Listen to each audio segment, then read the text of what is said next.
알아차리지 못해서 혼미할 때는 감각적 욕망이 지배합니다. 욕망으로 인생을 시작하면 잘못된 죽음으로 끝납니다. 무명으로 시작하여 무명으로 끝나면 태어나서 죽는 윤회가 계속됩니다.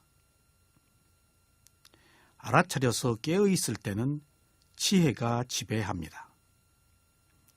지혜로 시작해서 해탈로 끝납니다. 지혜로 시작하여 지혜로 끝나면 다시 태어나지 않아 죽는 일이 없습니다. 혼미할 때는 방황하지만 지혜가 있으면 흔들리지 않고 고요합니다. 수행자 여러분, 지난 시간에 이어서 분명한 알매 쌈 빠졌냐에서 접두사 쌈에 관해서 세 번째 쌈을 말씀드리고 있습니다. 세 번째 쌈은 평등하게 고르게 아는 것을 말합니다. 수행을 하려면 반드시 5가지 기능이 필요합니다. 이것이 바로 오근입니다. 5가지 기능을 다시 말씀드리면 믿음, 정진, 알아차림, 마음 집중, 지혜입니다. 수행자는 이와 같은 오근을 고르게 발전시켜서 조화를 이루어야 합니다. 그러면 5가지의 근기가 5가지의 힘으로 발전하게 됩니다. 그래서 오근이 오력이 됩니다. 오근을 바탕으로 수행을 시작해서 생긴 오력이 수행을 지속시키고 지혜에 이르게 합니다. 그래서 수행자는 반드시 먼저 오근이 있어야 하고, 그리고 이 오근이 평등하고 고르게 개발되어서 오력이 생겨야 합니다. 이러한 힘이 없으면 수행이 지속적으로 발전할 수가 없습니다. 오근의 첫 번째인 믿음은 바른 이해의 바탕을 둔 확신에 찬 믿음을 갖는 것입니다. 그리고 둘째는 정진은 굽히지 않는 강한 노력을 하는 것입니다.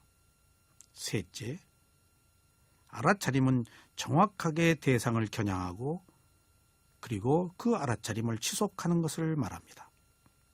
넷째, 마음 집중은 고요하게 대상에 마음이 머무는 것을 말합니다. 다섯째, 지혜는 꿰뚫어보는 통찰력입니다. 여기서 지혜는 아는 마음이고 알기 때문에 끊는다는 의미를 가지고 있습니다. 지혜는 단지 아는 것으로 그치지 않고 알기 때문에 끊는 그런 의미가 포함되어 있어서 다시 윤회를 하지 않는 것입니다. 이들 오근은 홀로 존재하지 않고 5가지가 서로 유기적으로 고르게 균형을 이루어야 합니다. 그래서 먼저 믿음이 있어야 노력을 합니다. 믿음이 없으면 노력을 하지 않습니다. 이 믿음은 맹목적이지 않은 확신에 찬 믿음이어야 그에 따른 바른 노력을 할 수가 있습니다. 다시, 노력이 없으면 알아차릴 수가 없습니다. 알아차림이 있어야 비로소 지속할 수가 있습니다. 이처럼 마음이 대상을 겨냥하고 대상에 머무는 것이 전적으로 노력의 힘입니다. 그래서 노력 없이는 알아차릴 수 없고 결코 알아차림이 지속되지 않습니다. 여러분들이 만약 대상을 겨냥할 때 호흡을 3번밖에 보지 못했다라고 한다면 그때 노력이 부족했던 것입니다. 노력은 하려고 하는 균형된 의지를 말합니다. 그런 의지 없이는 결코 무엇도 저 스스로 되지가 않습니다. 이렇게 알아차림이 지속되어야 비로소 다음 단계로 마음이 집중이 됩니다. 이렇게 고요한 마음이 집중이 되어야 비로소 마지막에 지혜가 개발됩니다. 그래서 이들 5가지는 평등하고 고르게 균형을 이루면서 개발되어야 합니다. 수행은 앞에서 믿음이 이끌고 중간에 노력과 알아차림과 마음 집중이 적절하게 조화를 이루어야 합니다. 중간에 있는 이 세 가지가 바로 우리가 직접 수행을 하는 것입니다. 이렇게 세 가지가 적절하게 기능을 할 때 지혜가 뒤따라 일어납니다.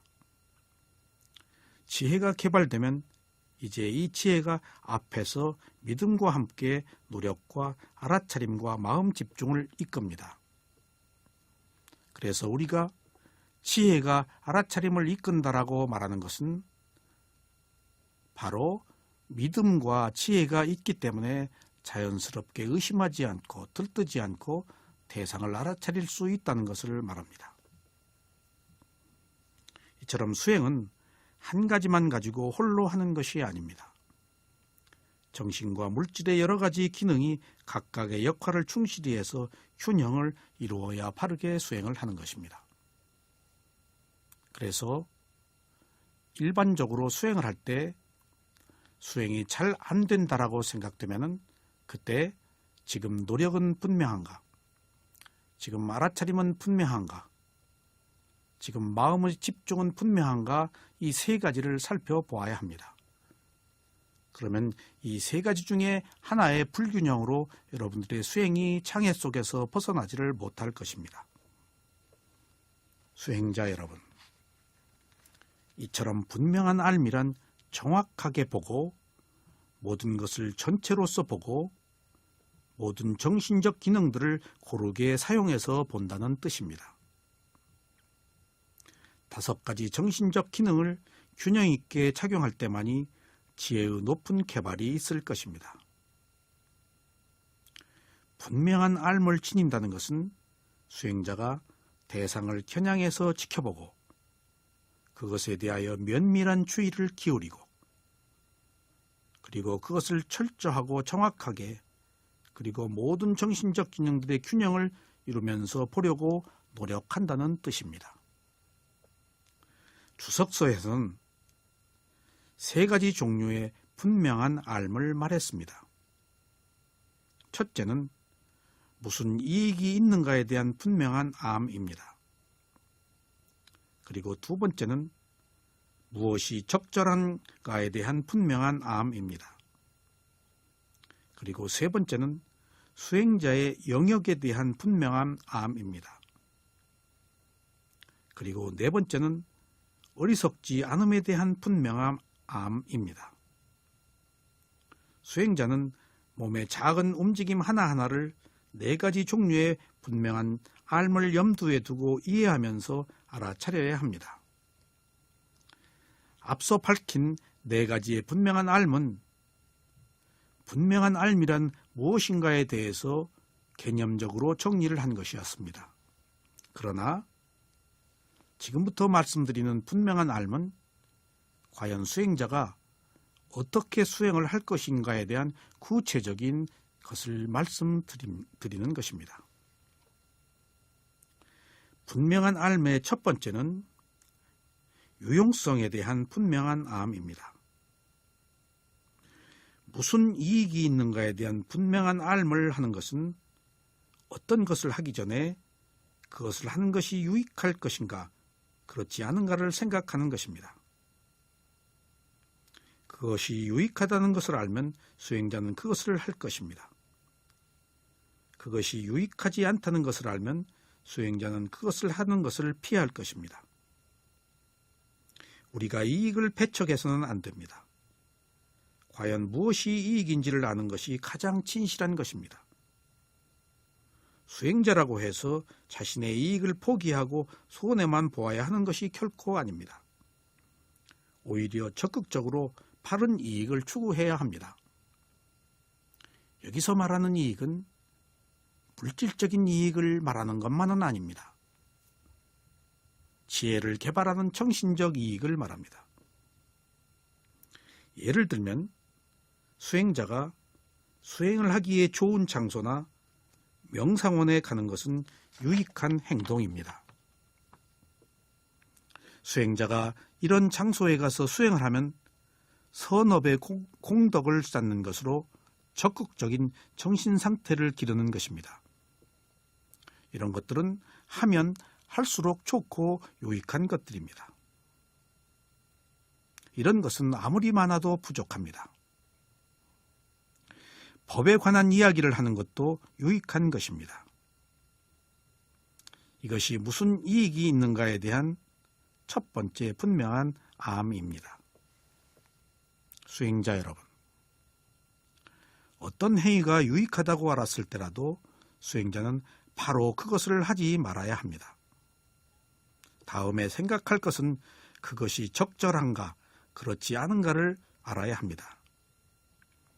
유익하다고 하는 것에 눈이 멀면 바로 그것을 취해서 큰 고통을 겪게 될 것입니다. 유익하더라도 그것이 적절한가를 아는 분명한 알미 함께 필요한 것입니다. 유익한 행위라도 때로는 장소와 때에 따라 적절하지 않을 수도 있습니다.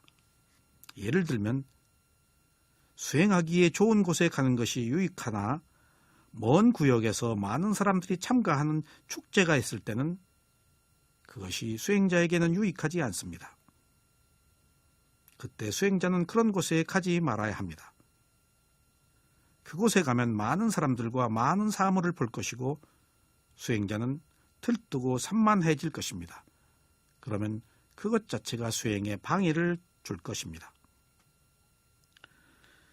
수행처에 가는 것이 유익하다 할지라도 많은 사람이 있는 곳에서 수행하는 것은 적절하지 않습니다. 그래서 이익을 추구하되 적절한 이익을 추구하는 것이 수행자의 분명한 알에 대한 바른 이해입니다. 두 번째 분명한 알은 시기, 상황, 적절성에 대한 분명한 암입니다.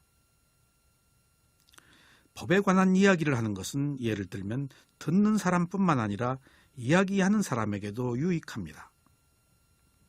그러나 군중들이 있고 흥겹게 떠드는 어떤 행사가 진행될 때는 이러한 이야기를 하기에 적절하지 않습니다.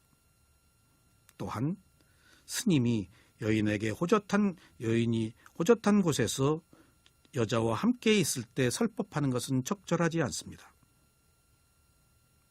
어떤 것이 적절한가, 그렇지 않은가를 검토하는 것이 두 번째 분명한 암입니다. 이것이 무엇이 적절한가에 대한 분명한 암입니다. 수행자 여러분, 비구 227개 중에서 비구는 결코 여자의 옷깃이나 손을 잡지 않습니다. 그리고 몸을 대지 않습니다. 뿐더러 비구와 한 방에 있지도 않습니다. 비구가 여자와 한 방에 있지도 않습니다. 만약 문이 닫힌 방에 비구와 여자가 함께 있는다면 그것을 다른 비구가 발견했을 때 옷을 벗길 수도 있다는 그러한 계율이 있습니다.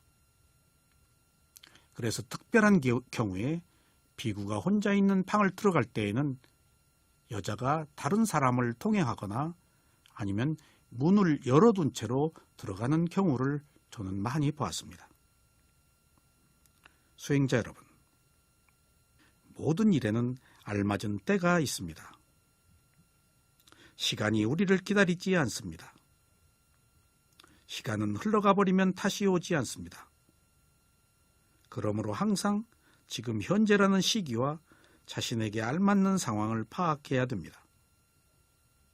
그리고 하는 일이 적절한 것인지 알아차려야 합니다. 좋은 일을 할 때 그것을 놓치면 그 시간에 나쁜 일을 합니다. 그래서 좋은 상황을 만들지 않으면 바로 나쁜 상황을 만들게 됩니다. 그래서 적절한 일을 하지 않는다면 부적절한 일을 할 것입니다. 그래서 이러한 일을 행할 때는 두 가지의 이익이 있습니다. 좋은 일을 해서 얻는 이익과 좋은 일을 하기 때문에 좋지 않는 일을 하지 않아서 얻는 이익이 함께 있는 것입니다. 그래서 수행자는 시기, 상황, 적절함에 대한 분명한 알을 해야 하겠습니다.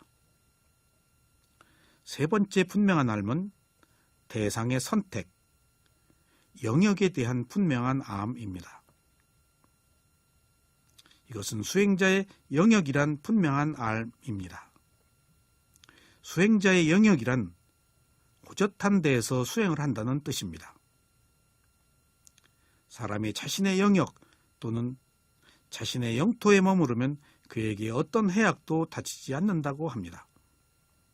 아무도 그를 귀찮게 할 수도 없습니다. 그러나 그가 자신의 영역을 떠나면 괴롭힘을 당할지도 모릅니다. 그래서 부처님께서는 비구들에게 자신들의 영토, 4가지 알아차림의 확립을 할 수 있는 영역에 살라고 충고를 하셨습니다. 그래서 가야 될 곳과 가지 말아야 될 곳이 있는 것입니다. 4가지 알아차림의 확립의 실행을 수행자의 영역, 영토라고 말할 수 있습니다. 여기서 영역에 대한 분명한 알미란 바로 4가지 알아차림의 확립의 실천을 뜻합니다. 앞으로 가건, 뒤로 가건, 앞으로 보건, 뒤를 돌아보건 수행을 해야 합니다. 이렇게 항상 수행을 함으로써 수행자는 자신의 영역, 영토에 사는 것입니다. 이것이 영역에 대한 분명한 알미란 것으로 바로 이것을 수행이라고 말합니다. 상좌불교는 부처님 이래로 비구 227개를 청정하게 지킵니다. 그리고 지금도 그 전통을 따라서 탁발을 합니다. 사실 비구들이 탁발을 할 때 알아차려야 할 것들이 매우 많습니다. 다음 시간에 4가지 종류의 비구의 수행에 대해서 말씀드리겠습니다.